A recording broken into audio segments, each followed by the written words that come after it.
It's almost a free card. Can Eileen find another bet, and can she make it big enough? Starting to look like king's full. Oh, wow. Yeah, this is good stuff from Stephanie. That's two very small bets from Eileen, and Stephanie's thinking, and she folds straight away. Wow. That's a really strong play from Stephanie, isn't it? It looked weak from Eileen. She put in a bet of 5,000, the turn come, another bet of 5,000. Stephanie's thinking, well, what are you doing that with? 3 years ago, I started playing poker. The croupiers from the blackjack in the casino told me it's better to play poker, it's more interested. And then I started to play poker, to play on the internet and to look at books and learn a little bit, and yes, that's the time I started to play.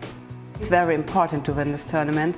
I played the same tournament last years, and the only thing I want it's not to go out at first person from the table. But now I change my feeling, and I like to win only this tournament and not go out at first, two, second or fourth. I like to go out at last from this table and at last from this tournament. That's what I like.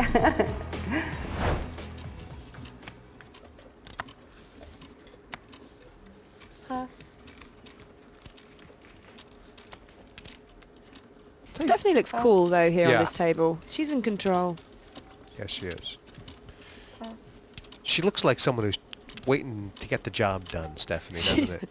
You know, if you hire her, she'll get the job done as well. 8,000. Poor Jackie. It has, no, she's forced to move with the ace deuce here. Oh, this is... Oh, this is awful for Jackie. Every time she makes a move, somebody's got something else. It's getting to the point now where she makes a bet, she's committed. Charlie's asked for a countdown because 29 plus that. 29 obviously plus she wants to 8. extract maximum value here. Poor Jackie. That's not very nice, is it? And this is horrific for Jackie as well. Who wants to call an all-in bet with ace-2? But, you know, you just say that, and then the fact is she's only got 29,000 if she folds. Now, if she calls, she'll be playing a pot for 74. 37 total. I don't know. It's ace deuce is just so bad, is it? It's so bad. I think she can fold. She can fold and still be in the game. It depends whether she feels like gambling or not. I'm guessing she's trying to think to herself, you know, what are the chances that Charlie has something like king, queen? That's pretty much, this is pretty much the only thing you could try and put her on that, you know, that'll make Jackie feel, that'll make her feel a lot better. She shouldn't have shown. That would have annoyed her and rattled her.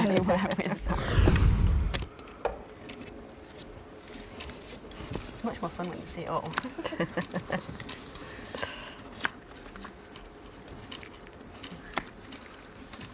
How do you think about Eileen's big blind now? Do you think, are these players looking at that big blind as one that's going to be stealable down the line, or? Yeah, I'm stealing Eileen's big blind as much as possible. If I get raised, I know I'm probably behind. Seems to be what's in Maria's mind.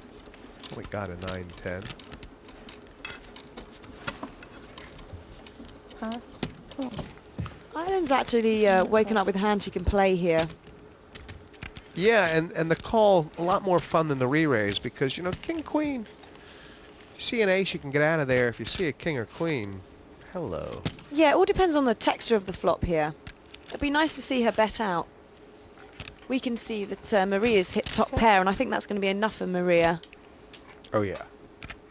Even if Eileen were to bet out on the flop, I could see a re-raise coming from Maria, but Eileen didn't. Maria will bet, 15. and most probably Eileen will fold. Pass. And, I mean, not a huge pot, but definitely one of those sort of momentum pots where just things keep going Maria's way, you know, up to 155. She's really had the kind of path tonight that's had very little resistance. I got into poker through my family. They've always played poker. My uncle's a professional as well in Vegas, so it's a natural progression for me to want to play it too. I have had experience playing with all ladies. I played this event last year and I did get to the final, and I had, not that it's still fresh in my mind, but I had a horrible beat with aces against ace king. and I came third. So I actually really do want to win it, but I'm putting that to the back of my mind because you don't want to be too desperate to win, because sometimes it can affect your game if you're trying too hard. So like I said, I want to chill out and relax, go for it, enjoy it, and hopefully it'll go my way.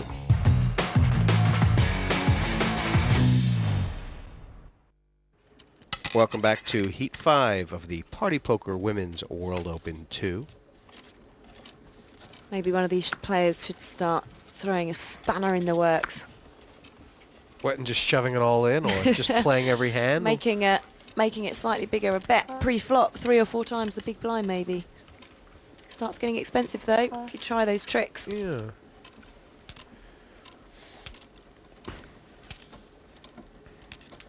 I mean,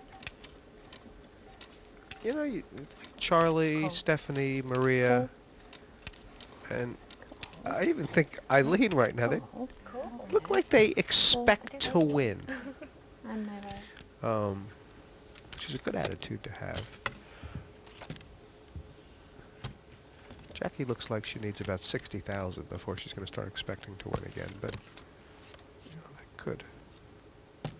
That's the reality of the situation. Okay, this could get interesting with the 2 kings. Eileen might not put the big blind on a king as there was no raise. I think Stephanie's happy with this without there being a raise pre-flop. I think she thinks her hand is good, and she would be right to think so. Eileen's bet is kind of big. It's like 10,000 and 12,000 pot.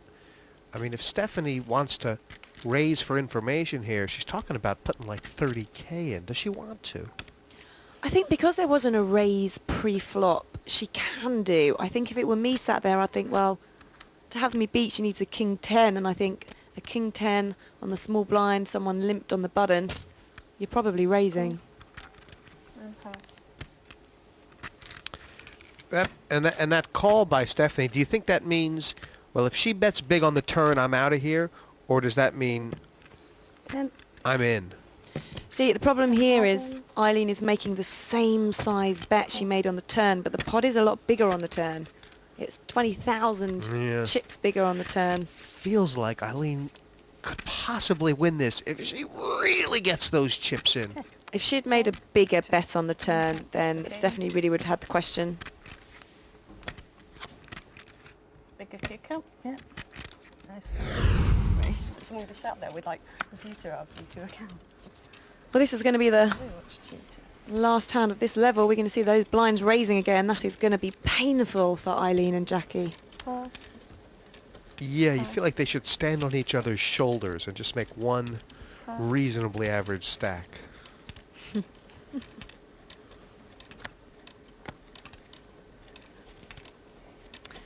Well, we're being dealt a bunch of rubbish here. Cool. No raise. Jackie's just thinking, she will not leave my big blind alone. I wonder if Maria's going to bet out at this.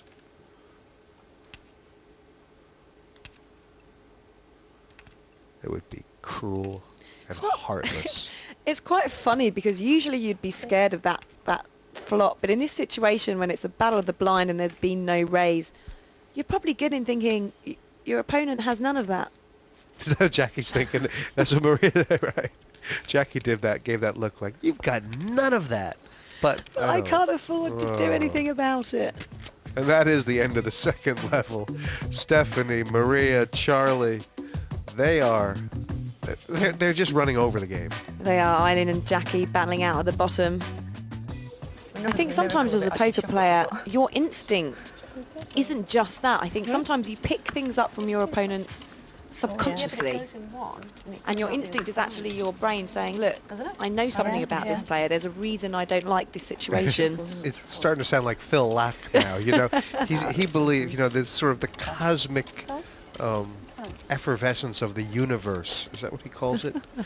You know, he believes that actually if he puts his cards on the glass, the fact that we know what the cards is means that actually it's in the air now, that knowledge and that information passes on to the rest of the players.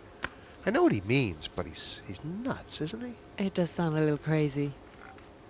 Stephanie's made this a